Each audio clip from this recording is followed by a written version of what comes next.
दोस्तों नमस्कार, मेरे इस स्पिरिचुअल ज्ञान चैनल में आप सभी का स्वागत है। दोस्तों, आज हम बात करेंगे गंगा स्नान की सही विधि क्या है और गंगा में स्नान करते समय कभी ना करें ये गलतियां।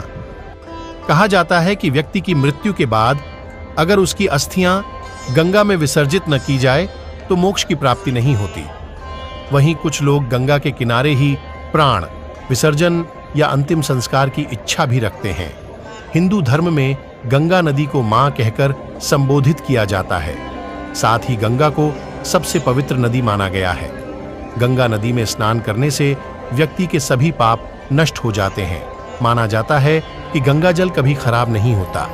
गंगा को हेमवती, जाह्नवी, मंदाकिनी, अलकनंदा, त्रिपथगा आदि नामों से भी जाना जाता है। मां गंगा पृथ्वी पर कैसे अवतरित हुई? पौराणिक कथाओं के अनुसार भागीरथ ने अपने पिता के उद्धार के लिए कठिन तपस्या करके ब्रह्मदेव को प्रसन्न किया।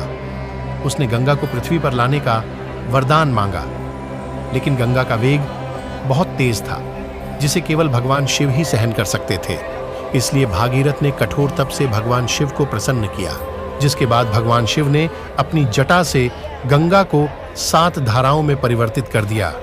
मां गंगा शंकर जी की जटाओं से होते हुए पृथ्वी पर अवतरित हुई और महाराज सगर के 60,000 पुत्रों को मोक्ष प्राप्त हुआ। गंगा में स्नान की सही विधि क्या है? अमावस्या, पूर्णिमा और गंगा दशहरा के दिन गंगा स्नान का विशेष महत्व है। गंगा स्नान करते समय सच्चे मन से मां गंगा का ध्यान करें। इसके बाद उन्हें अग्र्य, धूप, दीप, नैवेद्य, तांबूल, शीतल जल, वस्त्र, आभूषण, माला, चंदन, आचमन और सुंदर शैया अर्पण करने चाहिए। फिर दोनों हाथ जोड़कर भगवती गंगा के पापहारी और पुण्यप्रद श्लोक से स्तुति करनी चाहिए। गंगा स्नान के समय इस मंत्र का जाप करने से मनुष्य के समस्त पाप नष्ट हो जाते हैं। न करें ये गलती। गंगा स्नान से पहले सामान्य जल से अच्छे से नहा लें। गंगा नदी में सिर्फ डुबकी लगाएं। गंगा नदी में मनुष्य की अशुद्धि नहीं जानी चाहिए, इसलिए स्नान करते समय शरीर को हाथों से न रगड़ें। गंगा स्नान करने के बाद शरीर को कपड़े से नहीं पोंछना चाहिए।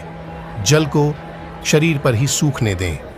मृत्यु या जन्म सूतक के समय भी गंगा स्नान किया जा सकता है, लेकिन महिलाओं को मासिक धर्म की स्थिति में गंगा स्नान नहीं करना चाहिए। घर पर नहाने की स्थिति में गंगा जल की कुछ बूंदें या कम मात्रा ही नहाने के पानी में मिलाकर नहाएं। दोस्तों, आशा करता हूं कि आपको ये वीडियो पसंद आई होगी। वीडियो को लाइक और शेयर कीजिए और चैनल को भी सब्सक्राइब कीजिए। धन्यवाद।